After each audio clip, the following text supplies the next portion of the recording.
YRTV నేను రంజిత్. తెలంగాణ రాష్ట్ర వ్యాప్తంగా పార్టీలకు సంబంధించిన ఎమ్మెల్యేల తీరు చూస్తే కాస్త అసహనాన్ని ఆగ్రహాన్ని తెచ్చే విధంగా ఉంది. ఎందుకంటే పార్టీకి మారిన అంటే ఒక పార్టీలో గెలిచి ఇంకో పార్టీ మారిన వ్యక్తులను చూస్తే నిజంగా కూడా ఆగ్రహాన్ని ఆవేశాన్ని తెప్పించింది ఇన్నాళ్ళు తెలంగాణ ఓటర్లకు. కానీ ఇప్పుడు ఆ నేతలు రెండింటికి చెందిన రేవడిలా మారిపోయిన పరిస్థితి కనబడుతుంది. అంటే ఓ పక్కన పూర్తి స్థాయిలో ఒక పార్టీ నుంచి గెలిచి ఇంకొక పార్టీలోకి వెళ్ళిన తర్వాత అక్కడ ఎవరు పట్టించుకోకపోగా ఇక్కడ కూడా ఎవరు పట్టించుకోకపోగా పూర్తి స్థాయిలో కూడా అసహనాన్ని వ్యక్తం చేస్తున్న పరిస్థితి కనబడుతుంది. సో మొత్తానికి రెండింటికి చెడిపోయిన రేవడిలా మారిపోయిన వాళ్ళ పరిస్థితి ఒకసారి మనం చర్చించే ప్రయత్నం అయితే చేద్దాం. సో అనుకున్నది ఒకటి అయింది ఒకటి, ఇదేం కర్మ అంటూ కూడా ప్రధాన అంశానికి సంబంధించి కూడా మనం చూడొచ్చు.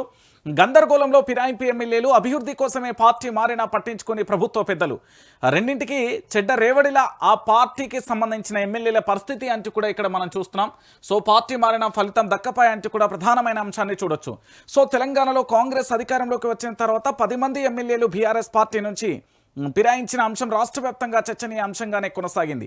అయితే తర్వాత పార్టీ ఫిరాయించిన ఎమ్మెల్యేలు తమ నియోజకవర్గాల అభివృద్ధి కోసమే పార్టీ మారినట్లు ప్రచారం చేసుకున్నారు. పార్టీలు మారితే ప్రభుత్వంలో ప్రాధాన్యత పెరుగుతుందని, నియోజకవర్గాలకు నిధులు వరదలా వస్తాయని భావించిన ఫిరాయింపు ఎమ్మెల్యేలు ఇప్పుడు రాజకీయంగా గందరగోళంగా చిక్కుకున్నారు. అనుకున్నది ఒకటి అయిందొకటి మరోలా ఉంది. క్షేత్రస్థాయిలో అభివృద్ధి కనిపించకపోవడం, ప్రభుత్వ స్థాయిలో ఆశించిన ప్రోత్సాహం దక్కపోవడం, నియోజకవర్గాల ప్రజల నుంచి పెరుగుతున్న ప్రశ్నలు వారిని తీవ్రమైన ఒత్తిడిలోకి నెట్టేస్తున్నాయి. ఓవైపు పాత పార్టీలో నమ్మకం కోల్పోయి మరోవైపు కొత్త పార్టీలో పూర్తి స్థాయి అంగీకారం దక్కక రెండింటికి చెడ్డ రేవడిలా వాళ్ళ పరిస్థితి మారింది అంటూ కూడా ప్రధానమైన అంశాన్ని కూడా ఇక్కడ చూడొచ్చు. సో దీనికి సంబంధించిన ప్రధానమైన అంశం ఏంటంటే, ఈ పార్టీ మారిన వాళ్ళు అందరూ ఉంటారు కదా. సో ఇక్కడ ప్రధానమైన ఎపిసోడ్ ఒకటి బీఆర్ఎస్ పార్టీ నుంచి గెలిచిన తర్వాత కారు పార్టీ, దాంతోపాటు బీఆర్ఎస్ పార్టీ బీఫామ్ మీద వీళ్ళందరూ గెలిచిన తర్వాత కాంగ్రెస్ పార్టీలోకి వెళ్ళి ఎందుకు పోయిర్రయ్యా అని అడిగితే పూర్తి స్థాయిలో మేము అభివృద్ధి కోసం పోయినాం, నియోజకవర్గాల అభివృద్ధి కోసం పోయినాం అంటూ రకరకాల అంశాలు చెప్పే ప్రయత్నం చేసిళ్ళు. సో దాంతో ఏమైపోయింది, ఎక్కడికక్కడ కూడా నియోజకవర్గాల అభివృద్ధికి నిధులు రాలే. ఇప్పటికే రాష్ట్రానికి సంబంధించిన మంత్రుల చుట్టూ తిరగలేక మేము ఇబ్బందులు పడుతున్నామంటూ కాంగ్రెస్ పార్టీకి సంబంధించిన సీనియర్ నేతలు పూర్తి స్థాయిలో బహిరంగంగానే కూడా ఆరోపణలు చేస్తూ వాళ్ళు ఆగ్రహాన్ని వ్యక్తం చేస్తున్న తీరు మనం ఒకవైపు చూసాం. ఇంకోవైపు ఏంటంటే, పార్టీలోకి వచ్చిన తర్వాత వాళ్ళకి ఆ పార్టీలో గౌరవం లేకపోవడం, నిధులు రాకపోవడం, దాంతోపాటు ఆ నియోజకవర్గంలో పాత పార్టీకి సంబంధించిన నేతల విశ్వాసాన్ని వీళ్ళు కోల్పోయారు.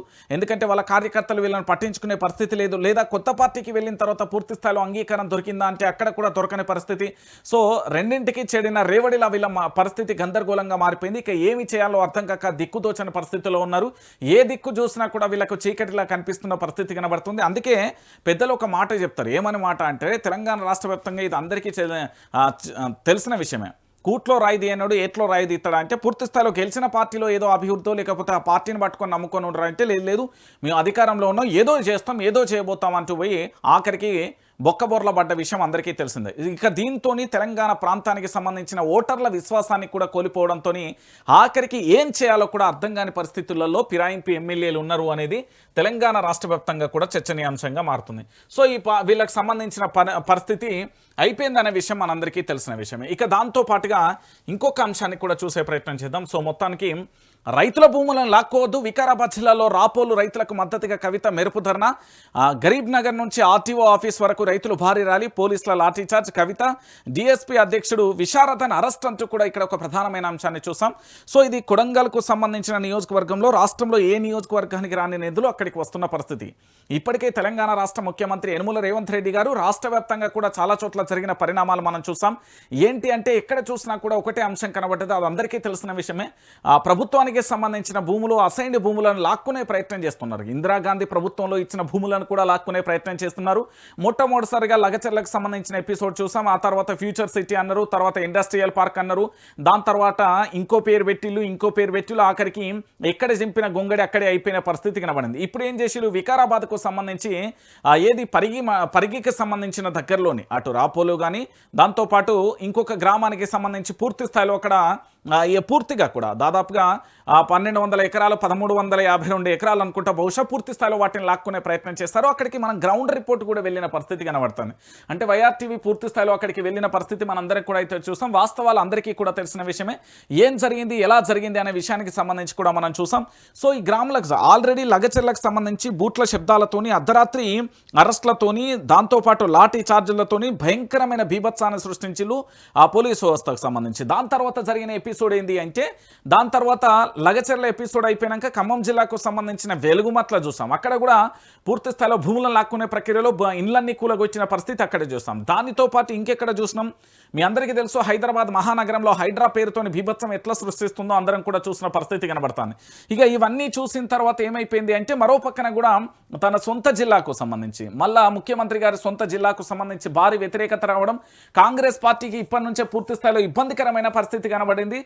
ఇక్కడ ఓ పక్కన కవితకు సంబంధించి, దాంతోపాటు డిఎస్పీ అధ్యక్షుడు విశారదాన్ని వెళ్ళి పూర్తి స్థాయిలో కూడా నిన్న రచ్చరచ్చ చేసిలో ఆ భూములను లాక్కునే పరిస్థితి లేదు, ఎట్టి పరిస్థితులలో కూడా వెనక్కి తీసుకోవాలి, దాన్ని కాపాడాలి అంటూ కూడా ర్యాలీ చేసిలు, నిరసన చేసిలు, ధర్నా చేసిలు. కవిత అరెస్ట్ అయింది, పోలీస్ స్టేషన్కు తీసుకుపోయిలు. దాని తర్వాత ఈ అంశానికి సంబంధించి రాష్ట్ర వ్యాప్తంగా కూడా అష్టదిగ్బంధనంగా మారిపోయిన పరిస్థితి కూడా మనం చూసాం. మరి దీని నుంచి ఏమైనా ప్రభుత్వం వెనక్కి లాగుంటుందా లేదా అనేది మనం చూడాలి. ఇప్పటికే దానికి సంబంధించి చాలా రోజులుగా కూడా వాళ్ళు టెంట్లు వేసుకొని మరీ పూర్తి స్థాయిలో ధర్నా చేస్తున్న పరిస్థితి అయితే మనం చూసాం. ఇక దానితో పాటుగా మరొక అంశాన్ని కూడా చూసే ప్రయత్నం చేద్దాం. ఆ సీఎం కలుస్తలేడు, నిధులు ఇస్తలేడు. అంతర్మదనంలో కాంగ్రెస్ పార్టీ ఎమ్మెల్యేలు సీఎం 1-1 కలయిక 6 ఏళ్ల పైమాటే అంటూ కూడా చూస్తున్న పరిస్థితి కనబడుతుంది.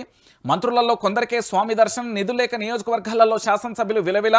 ఫస్ట్ ఎమ్మెల్యేల పరిస్థితి మరీ దారుణం, అపాయింట్మెంట్ కూడా పొందే మార్గం తెలియక ఆగమాగం. ప్రజల్లోకి వెళ్లేందుకు ముఖం చాటేస్తున్న ప్రజాప్రతినిధులు, ఇచ్చిన హామీలు నెరవేర్చేందుకు పైసలు లేక సతమతం. గత ప్రభుత్వం 80% చేసిన పనులను సైతం పూర్తి చేయని వైనం. అభివృద్ధి వదిలి అటెన్షన్ డ్రామాలో సర్కార్ కాలక్షేపణ. కేవలం బస్సు, సన్నబియ్యం, భజన్ తప్ప వేరే పథకం ఊసేలేదు. రైతు భరోసా, రుణమాఫీకి నిబంధనలతో తూట్లు పొడిచిన ప్రభుత్వం, మాటలకు చేతలకు పొంతలేని పాలనపై జనాగ్రహం అంటూ కూడా చూస్తున్న పరిస్థితి కనబడుతుంది. కేవలం బస్సు, సన్నబియ్యం భజనే. మహాలక్ష్మి పథకం కింద ఉచిత బస్సు ప్రయాణం, సన్నబియ్యం పంపిణీ గురించి తప్ప ప్రభుత్వం వేరే ఏ పథకం గురించి మాట్లాడడం లేదు. నిరంతరం ఈ రెండింటిపైనే భజన చేస్తూ కాలం వెల్లదీస్తున్నారు. రాష్ట్రంలో ఇతర సమస్యలు లేవన్నట్టుగా వ్యవహరించడం పట్ల సర్వత్రా కూడా విమర్శలు వ్యక్తమవుతున్నాయి.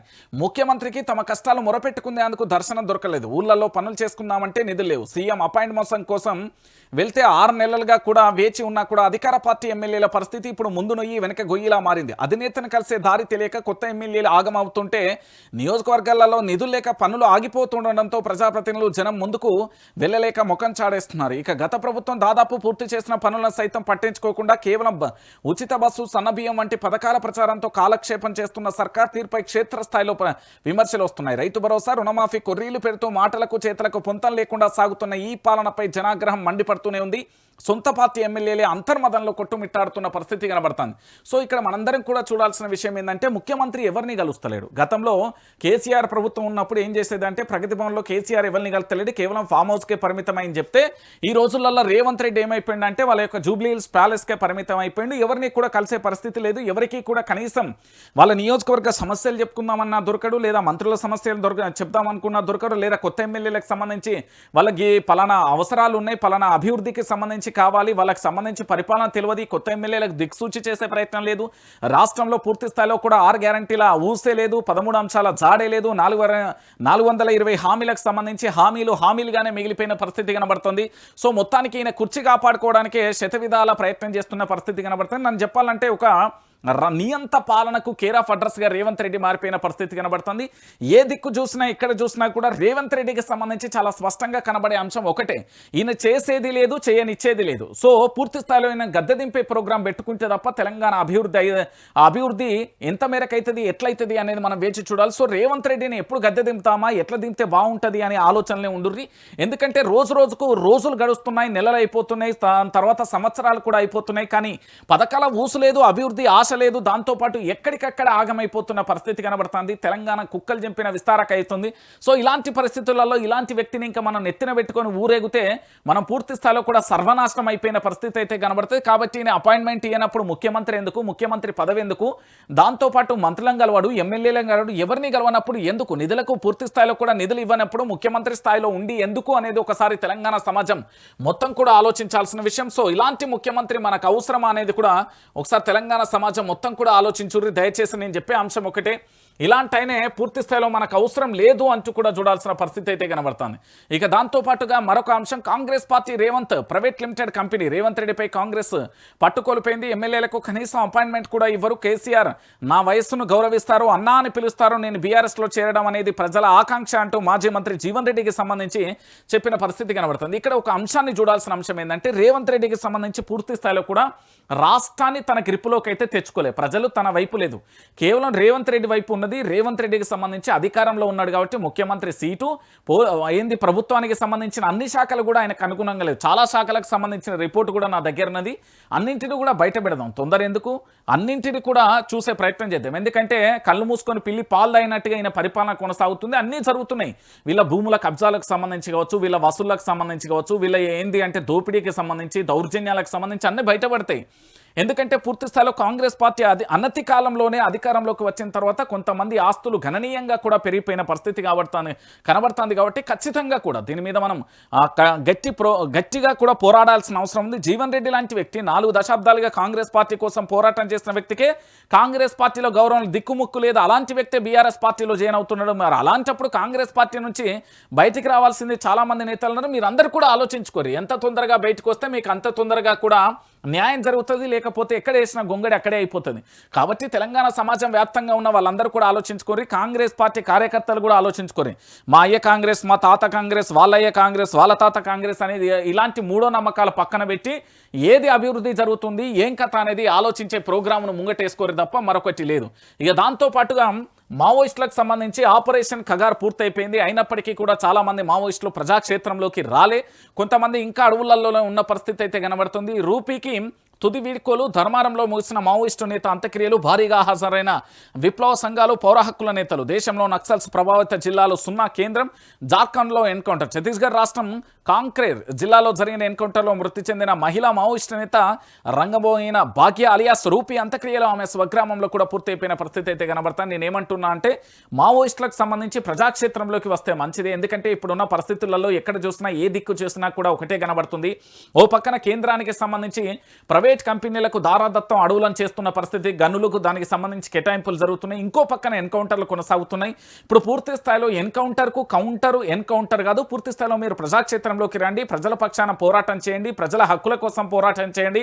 ఇక్కడ 119 మంది అసెంబ్లీ ఎమ్మెల్యేలకు సంబంధించి వాళ్ళ ఒక్కొక్క కళలా మిగిలిపోతున్నాయి. ఎందుకంటే వాళ్ళు ఒకరు కబ్జా చేస్తుర్రు, ఒకరు కిడ్నాప్ చేస్తుర్రు, ఒకరు ఏంటంటే అక్రమ కేసులు పెట్టిస్తారు, ఒకరు దౌర్జన్యాలు చేస్తారు, ఒకరు దోపిడీ చేస్తారు, రకరకాలుగా ఉన్నాయి. వీళ్ళ యొక్క వీళ్ళ అవినీతిని అన్నింటిని కూడా మనం బయట పెట్టాల్సిన ఆవశ్యకత ఎంతైనా ఉంది. సో కాబట్టి రూపీకి సంబంధించిన రూపీలాగా మరెవరు కావద్దనేదే నా ఆకాంక్ష. ఎందుకంటే ఇప్పుడున్న పరిస్థితులలో కూడా మావోయిస్టు తన జీవన వ్యవస్థ ఎక్కడున్నాడు, ఏం చేస్తున్నాడు, తన ఆచూకీ తెలుసుకోవడం ఇప్పుడున్న టెక్నాలజీకి పెద్ద సవాలేం కాదు. ఎందుకంటే పూర్తి స్థాయిలో బూటకపు ఎన్కౌంటర్లతో ప్రాణాలు విడిచే బదులు ప్రజాక్షేత్రంలో ఉండి ప్రజల కోసం పోరాటం చేస్తే మంచిగా ఉంటుంది అనేది తెలంగాణ సమాజం కూడా చెప్తున్న పరిస్థితి అయితే కనబడుతుంది. ఇక దాంతోపాటుగా ఇంకొక అంశాన్ని కూడా మనం చూసే ప్రయత్నం అయితే చేద్దాం. తెలంగాణ రాష్ట్ర వ్యాప్తంగా కూడా అందరికీ తెలిసిన విషయమే.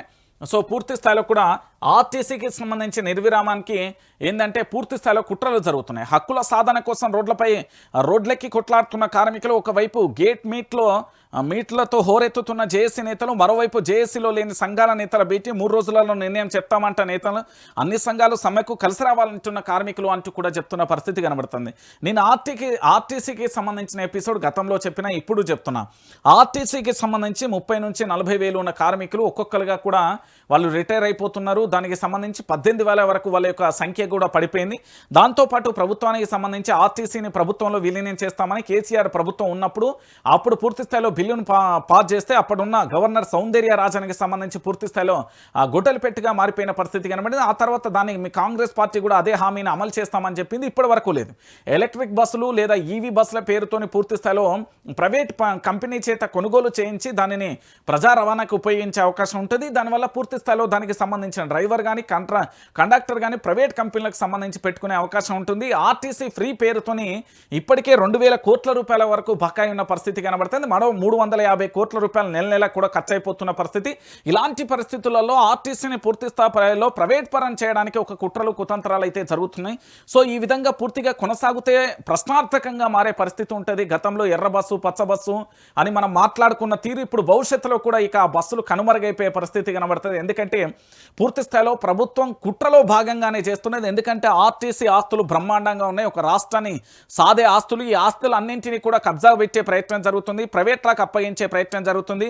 బినామీలకు అప్పగించే ప్రయత్నం జరుగుతుంది. కాబట్టి పూర్తి స్థాయిలో కూడా ఆలోచించాల్సిన పరిస్థితి అయితే ఏర్పడుతుంది. సో పూర్తిగా కూడా తెలంగాణ సమాజానికి సంబంధించి నేను చెప్పేది ఒకటే, ఆర్టీసీకి సంబంధించి మనం కాపాడుకోవాల్సిన అవసరం ఆవశ్యకత ఎంతైనా ఉంది.